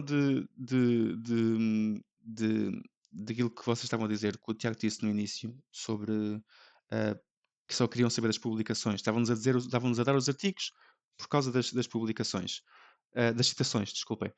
Um, os alunos não vão citar os artigos dos professores, não é? Os alunos simplesmente vão ter conhecimento do artigo e se por acaso entrarem numa área naquela área, a área que gostam, nesse caso sim, vão citar caso venham a publicar um livro. Portanto, os professores nunca nos mostram um artigo na esperança de que nós o citemos. É apenas, no máximo dos máximos, mostram, olha, vem qual é que é a investigação que eu estou a fazer. Alguns até podem ter só querem mesmo mostrar porque pela relevância do tema, outros até podem querer mostrar porque têm a pretensão de dizer, olhem como sou bom, como eu fiz este artigo bom. Isso eu até admito que possa acontecer, mas diria que não é de todo a maioria. Muito pelo contrário, seria uma grande minoria, uma pequena minoria. Ok. Sim, sim. Foco foi dado, e se quiserem só comentar muito rapidamente e por cima, foco foi dado no nosso episódio anterior, o facto que certas cadeiras serem construídas todas à volta de uma certa já investigação pré-existente do professor que a dá. Pronto, lá está. Boa. Tocaram no bom ponto. Nós, uma vez mais, não estamos na licenciatura para seguir um livro. Não existe nenhuma maneira de dizer como é que a ciência tem que ser feita e como é que tudo o que nós não sabemos, temos que arranjar uma maneira de conseguir novo conhecimento. E claro que os professores têm que juntar o útil ao agradável. A mim não me fez confusão nenhuma ter que trabalhar naquele tema de bioquímica experimental 4. Para mim, eu apenas queria fazer, ter a experiência de fazer aquelas experiências, ter o artigo, ter acesso ter interação com o Western blot, com a imunofluorescência, a microscopia de fluorescência, e todas essas técnicas. Claro que o professor, sendo ao mesmo tempo investigador, acho que até foi muito inteligente em usar os recursos que seriam para a faculdade, usar esses recursos para ele próprio seguir num tema que lhe faz sentido. E é um tema que está dentro do assunto dele. Sasha, estás a falar pouco? Sim, aqui o meu ponto é mais que o objetivo da cadeira de Bioquímica Experimental 4 era não só aprender algumas das técnicas que foram utilizadas, o Western blot e o immunobotting, com a microscopia de fluorescência, como também outros dois pontos, que é, em primeiro lugar, a escrita do artigo científico e o segundo lugar, a entrada, ou seja, uma experiência mesmo clara do que é a investigação científica, ou seja, do processo tanto da parte do laboratório como da análise de dados e depois da escrita mesmo do artigo. Tendo em conta estes três objetivos, não há outra forma se não estar a pegar num tema ou num título assim que é um título de uma investigação científica já pré-existente. Porque estar a criar alguma coisa do zero não é propriamente fácil e vai implicar recursos que podem ser usados para professores e investigadores que realmente estão a fazer investigação. E tendo em conta que todos os professores envolvidos na cadeira têm que conseguir olhar para o que os alunos estão a fazer com professores que sabem do coração do que estão a fazer, os professores estarem a escolher uma investigação nada a ver ou um tema nada a ver só porque é mais aceitável, não faz sentido. Eu concordo com o Samuel aqui no aspecto que a mim não me incomodou de todo. Não incomodou. Sim, eu no final de Bioquímica Experimental 4 não queria ver o NFKB e aquele Stat 3 à minha frente. E se calhar ainda não quero ver agora. Mas ao final do dia é que não há grande diferença em ter sido aquilo ou ter sido qualquer outra coisa, porque o objetivo foi a experiência em si. Em particular, a experiência do desenrascanço. E foi muito bom ver a diferença entre, por exemplo, as outras cadeiras todas de experimental que nós tivemos e experimental 4. Porque em todas as outras cadeiras de experimental 3, nós íamos saber qual é que era o resultado. Até experimental 3, nós sabíamos qual é que ia ser o resultado daquelas experiências. Ou seja, os relatórios, sabíamos o que é que ia acontecer quando fizéssemos uma centrifugação, íamos saber o que é que acontecia quando fizéssemos uma imagem de microscopia, íamos saber o que é que acontecia se fizéssemos uma deleção de um dito gene. Mas naquela cadeira não. Naquela cadeira ninguém sabia o que é que ia acontecer. Tínhamos predições, podíamos prever quais é que iam ser os resultados, mas não sabíamos o que é que ia acontecer se fizéssemos aquele estímulo, que já nem me recordo muito bem qual é que é. Mas e eles juntaram, lá está, o útil ao agradável. meteram os alunos a fazer uma coisa totalmente nova, para a qual não havia qualquer conhecimento do que é que poderia acontecer, e isso é fazer ciência. Eles tiveram-nos a ensinar a fazer ciência. Tanto isso que este ano, embora o tema seja na mesma o STAT, a mesma, mais ou menos o mesmo tema, é ligeiramente diferente. Tem umas alterações para, olha, aquilo que nós fizemos não correu bem, estou a falar como se fosse o professor, aquilo que nós fizemos não correu bem, porque os nossos resultados foram uma treta, vamos mudar X, Y, Z. E vamos ver o que acontece. E é muito engraçado, e eu recordo-me de quando vi a avaliação daquela cadeira no início do semestre, os resultados poderão ser publicáveis, ou seja, aqueles resultados poderão vir a ser transmitidos e divulgados num artigo. Aquilo deu-me logo uma vontade enorme de, olha, bora fazer isto. Não me interessa se é um tema, e não me interessa se é um tema que é já feito pelos professores ou não. Epá, eu quero fazer ciência, quero conhecer mais, quero transmitir e investigar mais e conhecer mais sobre uma certa área. E fico muito mais feliz que seja numa área que de facto existam já algum conhecimento e os meus professores tenham domínio naquela área. Porque se estivéssemos ali numa área em que ninguém conhecesse, estaríamos ali todos a andar no meio da maionese, porque eu acho uma coisa, um artigo diz outra, o professor diz outra. E isso ia dar porcaria. O que eu tiro daqui desta conversa que vocês tiveram agora é que possivelmente é o rancor e o ressentimento pelo curso que não se está a gostar que cria este foco ou este pensamento que este tópico está a ser usado para dar foco ao professor e à sua investigação, em vez de isto estar a ser utilizado apenas como uma base para construir os conhecimentos que se querem ser passados. É isso mesmo, Tiago. E ah, é muito importante perceber que na ciência a receita para um artigo é sempre a mesma, independentemente do tempo, do tema ou técnica que tu uses. Tu usas técnicas para avaliar hipóteses, verificar se as hipóteses estão corretas e no final tirar uma conclusão sobre os teus resultados que tu obtiveste. E isto é aplicável para tudo. E estas conclusões levam à formação de novas ideias que vão continuar este ciclo de usar técnicas para justificar hipóteses. No final, o que tiramos do Experimental 4 é que não importava qual é que era o tema. O tema até podia ser completamente diferente. O objetivo deles era tentar nos dar o noção das técnicas mais comuns. E isto são, como a gente como os meus caros aqui mencionaram, o CRISPR, que é super usado hoje em dia, Western blots, toda a gente faz na área, é uma cena focal. E o confocal também, a microscopia confocal também. Portanto, existem estas técnicas, toda a gente usa. Se tu vais a qualquer laboratório, toda a gente já fez pelo menos uma destas técnicas. Exceto o CRISPR, que normalmente isto é outsourced, ou seja, pede-se a outras pessoas para fazerem por nós.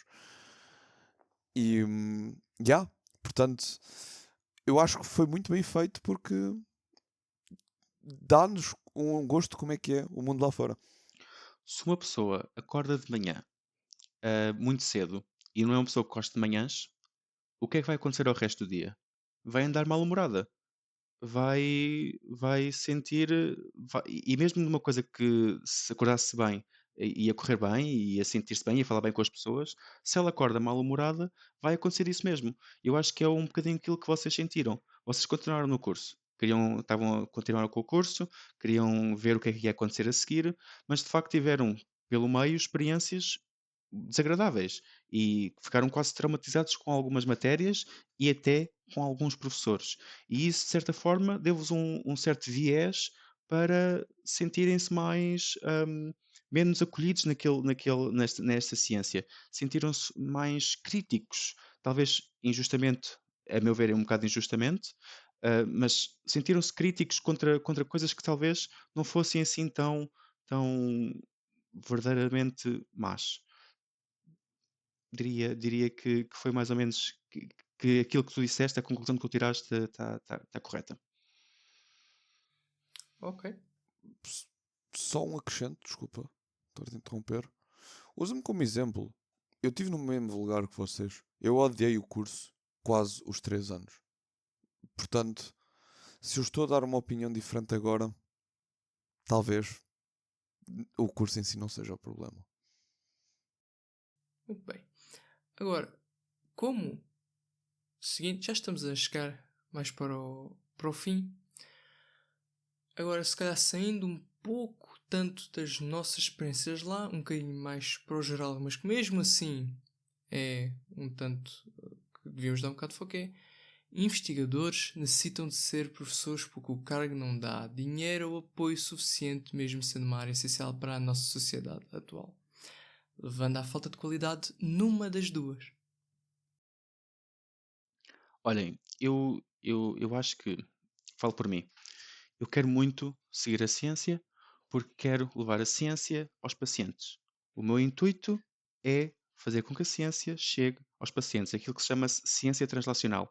Existe a ciência de base, a ciência fundamental, que são cientistas que são o chamado driven by knowledge, ou seja, as pessoas querem conhecer mais, querem aprender mais sobre o que quer que seja. E eu estou num nível acima, não acima em termos de melhoria, mas eles são a fundação, eu sou o que estou no andar de cima, digamos assim, em que quero levar esse conhecimento que eles criaram aos pacientes, que é a chamada ciência translacional. E eu, ao mesmo tempo que quero seguir esta parte científica, quero também ser professor. Ou seja, é importante que haja esta vontade de eles serem, ao mesmo tempo, se existir essa vontade de serem professores e investigadores ao mesmo tempo, que seja dado essa oportunidade. Mas também acho que deve ser dado a oportunidade de, se um investigador só quer ser investigador, só se pode manter como investigador. Que se possa continuar assim. O que é muito complicado se tu fores contratado por uma universidade. Se fores contratado por uma universidade, muito, muito certamente vais ter que ter algumas horas de ensino. O que para uma pessoa que não tem vocação e que não queira ser professor é muito mau. Agora, existem pessoas que são só investigadoras e que só se mantêm num contrato com um instituto de investigação. Portanto, sim, existe um problema que tem a ver com questões políticas e questões de organização das carreiras científicas, quer de professor no ensino superior, quer de investigador também no ensino superior, mas isso é um problema que, infelizmente, nós temos que aprender a lidar com ele. Infelizmente, não conseguimos livrar-nos deles. E acho que um professor, para ser bom professor, também tem que ser bom investigador. Não consigo, não vejo ser um professor ser só professor. Isso seria mau para os alunos, porque iria estar a levá-los a pensar uma coisa da ciência diferente. Um professor tem que ter também conhecimento de investigação. Se não faz investigação atualmente, já devia ter feito anteriormente a investigação para conseguir dar, na nossa área, conseguir dar o conhecimento do que é a ciência aos alunos. Só que um pequeno parênteses antes de dar a palavra ao Luís. Aqui há um outro fator também importante que chega a um ponto no ensino superior e na faculdade e depois licenciatura, mestrado e acima, em que tu não consegues só ter um professor.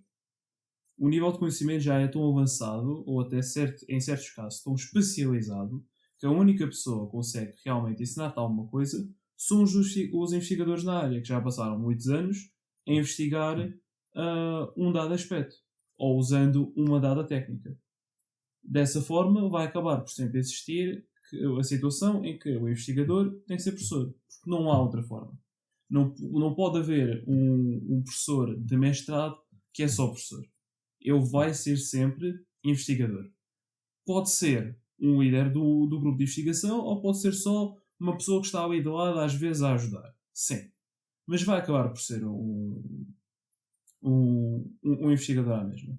E aqui vem, vou ter que concordar com Samuel, o fator de que nem todas as pessoas são bons professores. Nem todos os investigadores vão acabar por ser bons professores porque nem todos conseguem transmitir o seu conhecimento da melhor forma. Concordo plenamente. E há outra coisa que eu acho que não foi mencionada aqui. Não foi de todo.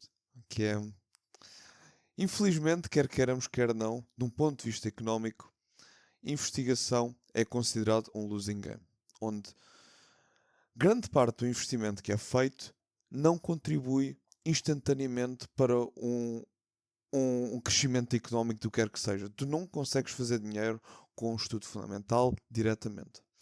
E esse é que é o problema. E parecendo que não, há aquela cena de que tratar uma doença é muito mais lucrativo do que curar uma. Portanto, existe uns nichos muito complicados aqui que é mesmo.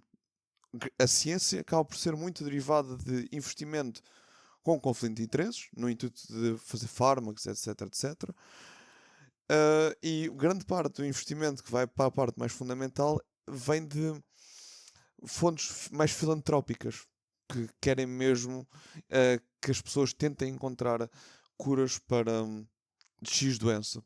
E isto depois leva a outras coisas, por exemplo, pessoas que fazem investigação em áreas ainda mais raras, por exemplo, as doenças raras, recebem ainda menos fundos, e isto é uma bola de neve autêntica, que não há dinheiro para toda a ciência, e muita ciência acaba por ser negligenciada pelo simples facto que não está sempre presente na sociedade.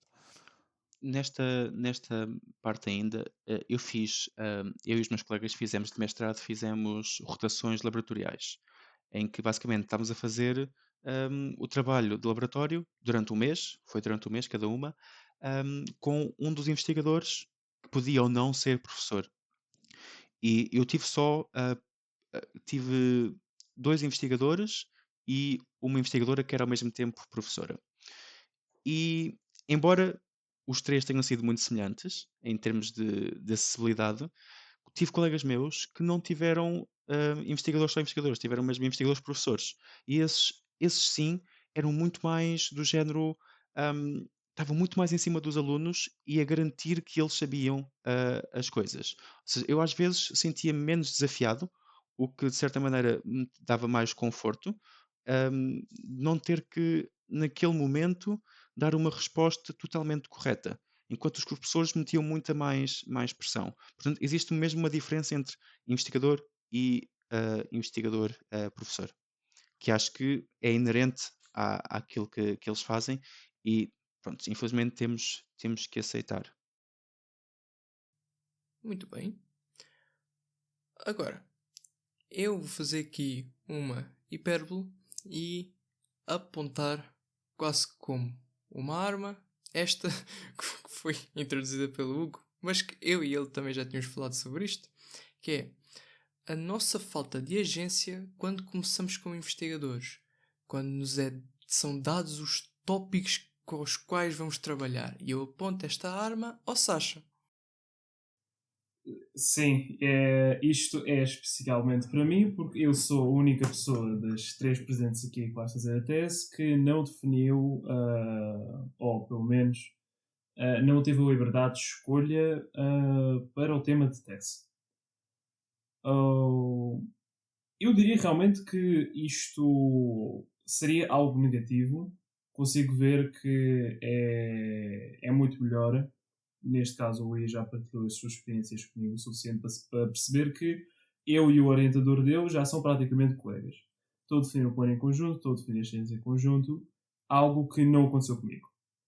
Mais uma das razões para eu dizer que eu não recomendo um mestrado, mas colocando isso de parte, eu só não estou muito desapontado com isso, porque ao final do dia o tema que foi escolhido ainda está dentro do que eu queria e eu vou gostar de fazer a mesma. Portanto, não posso dizer que não gosto do que eu estou a fazer. Se eu não gostasse do que eu fosse fazer, eu já teria trocado, com certeza. Mas isso aí depende puramente de mestrado a mestrado, é tudo o que eu tenho a dizer. No meu caso, isto aconteceu. Mas temos aqui um caso do Samuel e do Luís em que já tiveram a construir mais o seu tema. Claro que dentro das suas limitações. Porque ao final do dia há aqui um aspecto de que uma pessoa de mestrado a ir fazer a tese não pode só chegar inventar alguma coisa completamente do zero e é aí que vai. Tem que se integrar no laboratório, já que existe investigação, aprender alguma coisa dali, escrever uma boa ou uma má tese, se calhar ali fazer um doutoramento e já aí, se calhar, já se está a fazer uma cena sua. Um só de mestrado não tem o peso suficiente para conseguir chegar a um professor e dizer: é isto aqui que eu vou investigar. Dê-me dinheiro, dê-me as coisas. Ok, eu adoro este tema. Porque, Qual que adoras? porque primeiro temos de definir o que é um mestrado, ou o que é a tese de mestrado para o aluno e o que é que isso simboliza. Ora, uma tese de mestrado, da minha perspectiva, acaba por ser a primeira experiência numa investigação. E como qualquer primeira experiência numa investigação, ela não pode ser feita do zero com base no teu conhecimento, porque tu não conheces a área, uma pessoa, és um entry level role que o objetivo é encaixar-se num tema. E tema é este que o laboratório apresentou uma proposta a uma fundação ou instituto que vai financiar o projeto e tu tens de enquadrar o que é que seja que tu vais fazer nesse projeto, porque senão não és financiado. É assim que a sociedade funciona. Portanto, cabe ao aluno identificar qual é que é o laboratório que ele se sente mais à vontade e qual é que é o tema que ele sente que vai gostar não só do conceito, mas também do workflow que vai ser feito ao longo do ano. Porque, lá está, um ano é muito tempo. No meio disto tudo, tu podes fazer alterações independentemente se tens o teu projeto definido no início.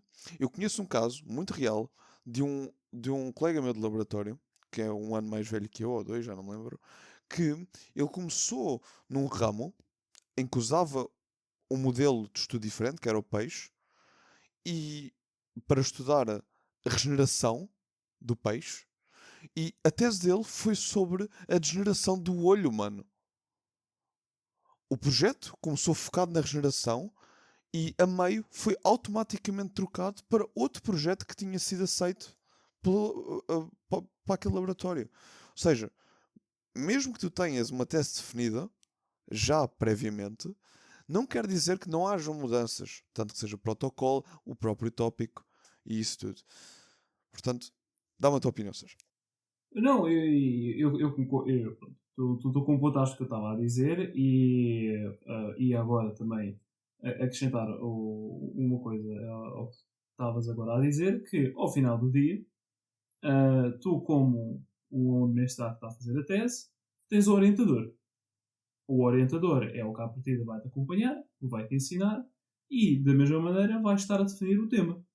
Portanto, se como tu estavas a dizer, né, no caso desse aluno, como a mãe eu estava a estudar, os resultados mudaram, as coisas mudaram, o orientador olhou para aquilo e ficou: ok, já não vale a pena estar a fazermos isto da regeneração, vamos estar a fazer da degeneração. E é esta aqui a questão é o orientador que tem liberdade, não é tanto o aluno. Tu, como aluno, podes tentar controlar isso. Eu digo isto porquê? Que isto vem agora aqui a exceção que existe, é rara, mas que existe, para a questão de não é o aluno mestrado a fazer o seu próprio tema. Vários professores meus, no meu mestrado, disseram e recomendaram, em vez de estar à espera da lista dos temas de teses e depois chegar lá a falar com os professores ou isso, chegar a algum professor que, após uma investigação por parte do aluno, é da área de interesse, e o próprio aluno propor um tema. Porque isto tem duas vantagens. Pelo menos os professores dizem e eu concordo. Que é, a primeira, o aluno está a demonstrar interesse pelo professor, o professor olha para o aluno como: ok, esta pessoa está interessada. Não simplesmente esperou que a vida dela chegasse ao momento de ter que escolher o tema de tese e escolheu aquele só porque sim, vamos assim. Demonstrou interesse, foi à procura, fez o seu esforço para ir ter com o investigador em causa. Em segundo lugar, se o investigador gostar do tema o suficiente, pode aprovar o tema e parabéns. O tema que tu próprio definiste para ti vai ser o tema que tu fizeste. Porquê é que isto é uma exceção rara? Porque novamente veio aqui a questão de que somos alunos de mestrado. É a nossa primeira investigação. Dificilmente conseguimos com a primeira investigação acertar exatamente naquele tema que encaixa bem com o laboratório onde se vamos inserir. Que o professor queira aprovar. Que haja dinheiro para isso. E que em termos de 1 ano seja o suficiente para fazer isso. Porque também é esse limite. Há muitas investigações que não duram 1 ano. Duram mais. Não podes tentar fazer uma investigação para a tese que vai durar 3 ou 4 anos. Eu acho que nós temos que perceber uma coisa, nós estamos a tirar mestrado. Nós somos mão de obra. Nós fomos para uma licenciatura, para um mestrado, para sermos mão de obra de grupos de investigação. Porque não existe, especialmente naqueles grupos de investigação, como é o teu caso, Alexandre, que se tratam de uma universidade. Nesses casos, não existe financiamento suficiente para se pagar a pessoas, a cientistas de laboratório, para serem lab managers, para serem lab technicians. Ou seja, não existe nenhuma maneira de financiar essas pessoas. Portanto, a única maneira com que as pessoas que lideram o projeto conseguem ter dados, para além de serem eles próprios a trabalhar, que também o fazem, e escrever os grants e tudo isso, tem que ser com a nossa mão de obra. E pode dar-se o caso, no meu mestrado não havia nenhuma lista de projetos, não sei se no do Luís também. Ele disse que não. Portanto, eu diria que depende muito do mestrado, mas depende ainda mais da sorte que tu tens. Depende muito daquilo que existe nos centros de investigação em que estás e depende depois daquilo que tu gostas. Porque tu podes encontrar um grupo que tu gostes muito que não te aceite. Podes encontrar um grupo que gostes muito que te pode aceitar, mas que tens que fazer já com um projeto todo que eles já têm definido e estão só à espera de um aluno de mestrado. E podes encontrar coisas muito, muito diversas. E no meu caso, eu consegui encontrar algo que, embora no início não me cativasse muito por ser cancro da mama, mas eu comecei a olhar para aquilo, não. Qual é que é o meu objetivo nisto? O meu objetivo é pegar na ciência e levá-la às pessoas. Não interessa se é cancro da mama, se é cancro do pâncreas, se é cancro do sangue, não interessa. O que interessa é fazer chegar a ciência. E eu consegui encontrar esse grupo, uma área em que me interessava, e depois, ao mesmo tempo, encontrar a sorte de ter um projeto que me cativou e que ao mesmo tempo não está totalmente definido aquilo que vai ser feito. Ou seja, tive a sorte, e agora vendo o teu caso e de outros colegas meus no mestrado da Faculdade de Ciências, tive a sorte de conseguir entrar num projeto numa fase muito, muito inicial, tão inicial, que me permite ver todos os processos a acontecer de fazer e de pensar e de discutir no nosso grupo de WhatsApp que eu tenho com os meus group leaders o que é que qual é que pode ser o próximo passo, o que é que, por exemplo, ainda ontem, nesta semana tive uma conferência e encontrei uma coisa de inteligência artificial muito engraçada que até poderia ser utilizado para este projeto e já lhes propus, já lhes dei o conhecimento disso, ou seja, e eles próprios começaram logo a perguntar: Olha, será que poderemos marcar uma videocall com essa pessoa? Coisa desse género. Mas este meu exemplo, lá está. É preciso ter sorte de ser uma coisa que tu gostes, e ao mesmo tempo o projeto estar numa fase em que é, é, é possível fazer estas alterações e é possível seres tu a planear tudo. Obviamente que este tipo de tratamento requer uma certa credibilidade enquanto aluno. Portanto, tu precisas de ser um aluno bastante competente e que consegue ganhar a confiança dos group leaders da maior forma possível.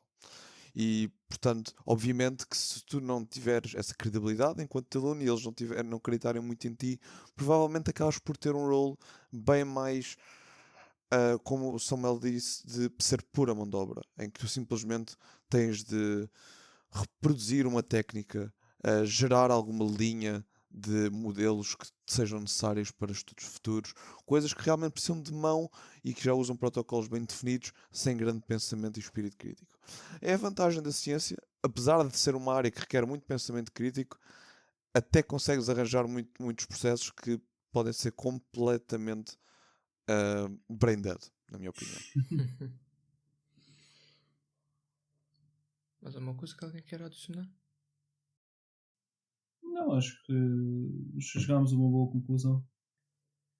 Então agora, como último tópicozinho, que não é assim algo nada a ver, não tem nada a ver com a ciência, tem mais a ver com o ensino, que pronto, era o principal foco do episódio anterior, que foi tocado muito levemente e eu queria só ouvir os vossos pensamentos sobre isto rapidamente.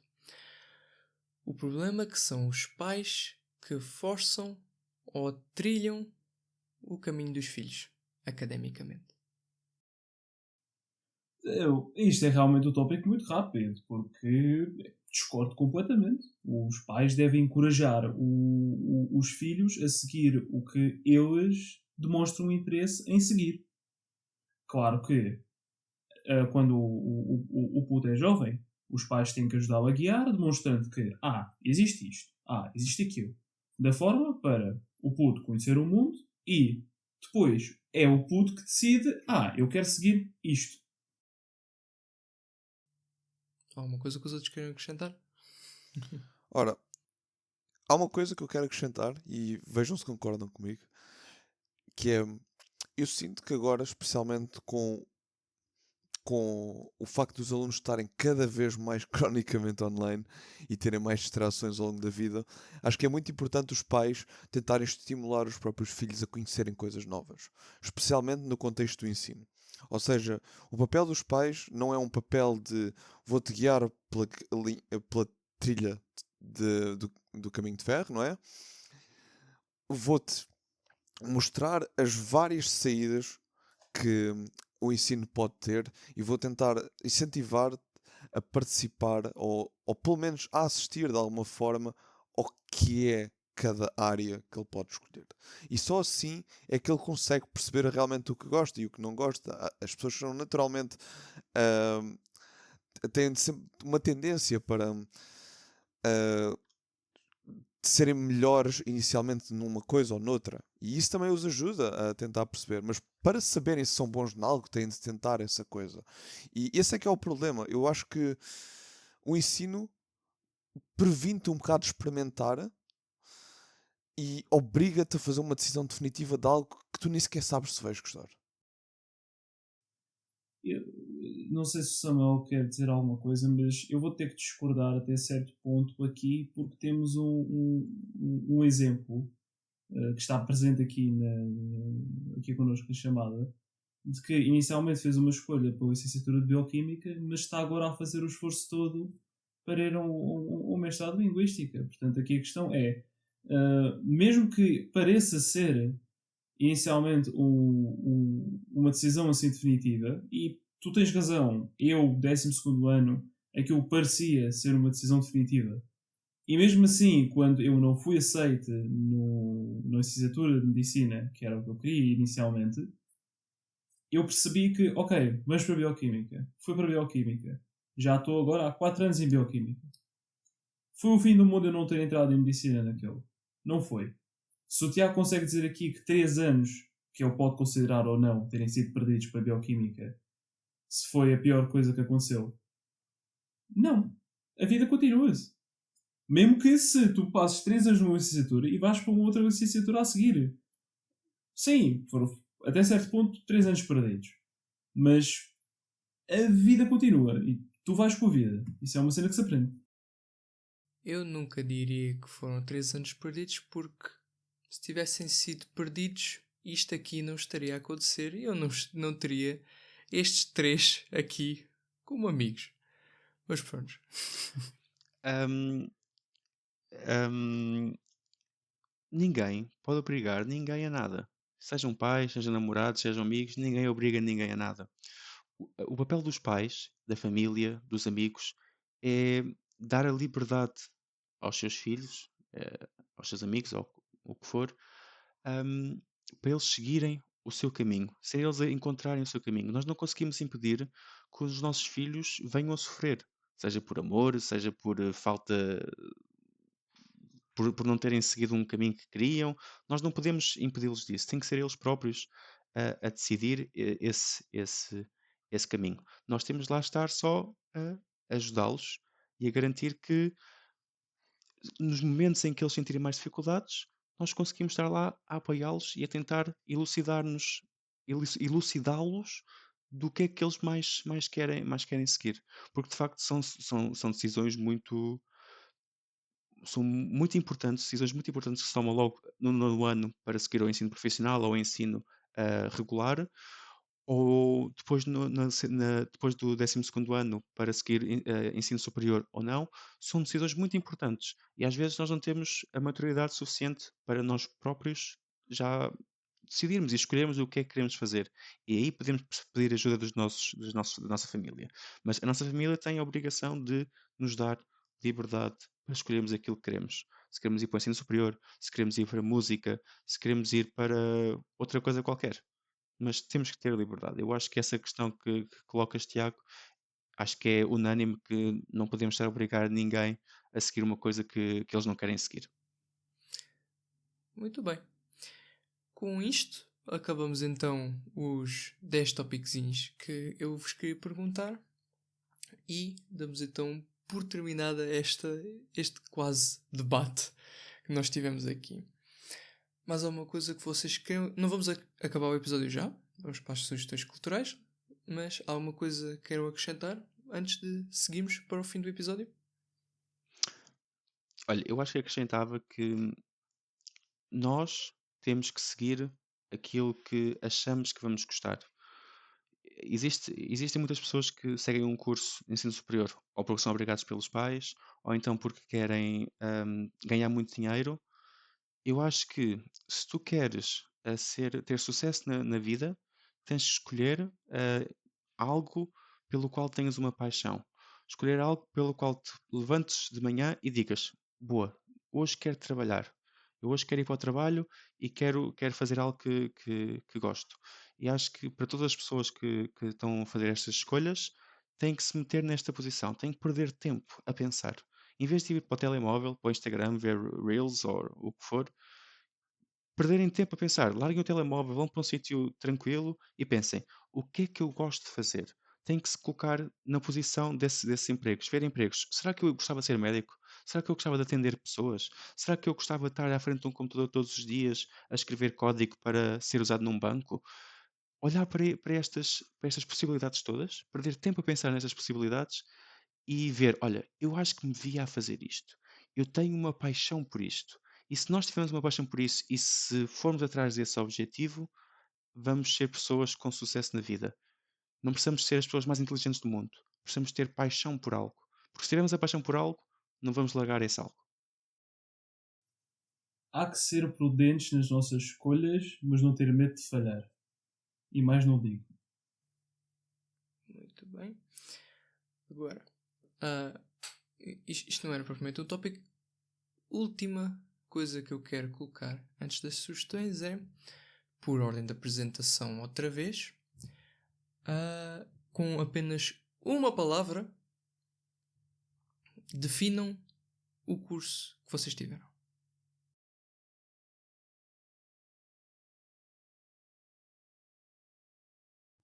Em vez de uma palavra, pode ser um termo. Que termo? Espírito crítico. Ok. Samuel?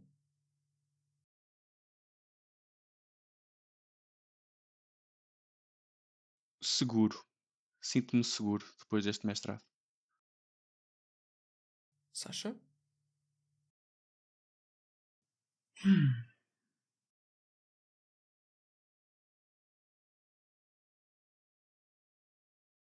E vou dizer uma lição.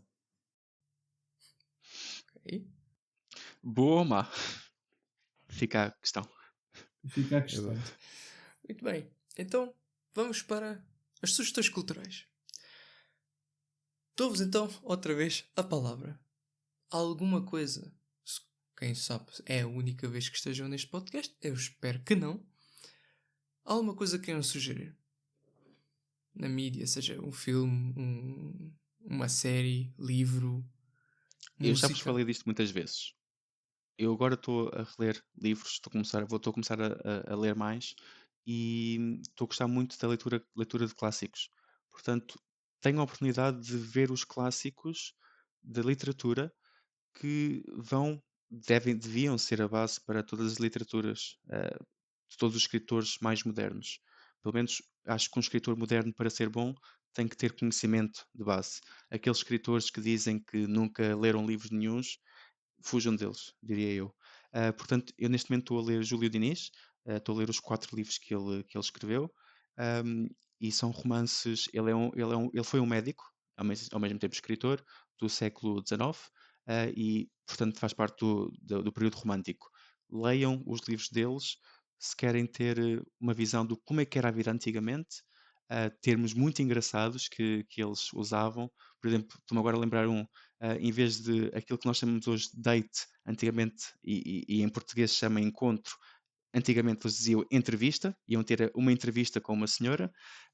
São coisas muito engraçadas de se ouvir e de termos esta perspectiva hoje em dia. Portanto, não se esqueçam, o nome é Júlio Diniz. Vejam e leiam um pouco desses livros. Muito bem. A minha recomendação, assim, para o final deste episódio, desta vez vai ser um filme. Das próximas vezes já vão ser outras coisas, mas há uns dias estive a decidir que filme ver com os amigos meus e passaram para algumas recomendações vários filmes do Tarantino. Eu gosto bastante dele e, portanto, vou recomendar um dos filmes favoritos dele que eu tenho, que é Reservoir Dogs. Muito bem. O Hugo há de falar contigo depois. Eu sei a opinião do Hugo sobre isso e é por isso que eu estou a dar esta recomendação, sei eu presente na chamada. Muito bem, muito bem. Luís? Ah, a minha recomendação também é um filme, um clássico também do cinema, produzido por David Fincher, que o diretor que fez o Fight Club. O filme chama-se Seven e é um mistério fenomenal, de início ao fim, que relata o quão bom um filme pode ser feito sem deixar nada por, uh, por responder, e telegrafado do início ao fim conseguimos perceber tudo e a mensagem que ele passa é perfeito só. Muito bem. Agora, a minha sugestão para esta semana não tem nada a ver com qualquer um dos tópicos que nós alguma vez já tínhamos falado aqui no podcast. É mais ou menos uma série de televisão brasileira, ainda por cima, já muito antiga, já não existe, que foi em base a inspiração que eu tive para fazer este episódio. Não tem assim tanto a ver, mas que foi inspiração. Que é a série Provocações do António Abujanra. Um jornalista que eu acho fenomenal, já veio a falecer, para os que não sabem, que eu acho que aqui ninguém o conhece, mas que sempre me vejo a voltar a ver as entrevistas provocativas dele a várias figuras brasileiras, principalmente, ou primariamente. Mas pronto, era isso. Últimas palavras? Obrigado pelo convite, foi incrível, gostei muito de falar com todos. E esperemos não seja a última vez que estamos neste podcast. Espero que não. Por favor, não fiquem traumatizados com o curso. Tenho certeza que, apesar de tudo, têm razões boas e tiveram boas consequências deste curso. quer no vosso caminho, no vosso futuro, no vosso futuro caminho, quer no presente já, terem realmente coisas que tiraram do curso que realmente foram úteis. Acho que mesmo para ti, Tiago, que vais seguir outra área diferente, acho que o facto de teres sido exposto a conhecimento científico, acho que te vai fazer muito bem quando estiveres no meio dos outros. Tenho a certeza que sim. Obrigado. Muito bem. Então, muito obrigado por ter tido a oportunidade de vos ter aqui e vemos para a semana.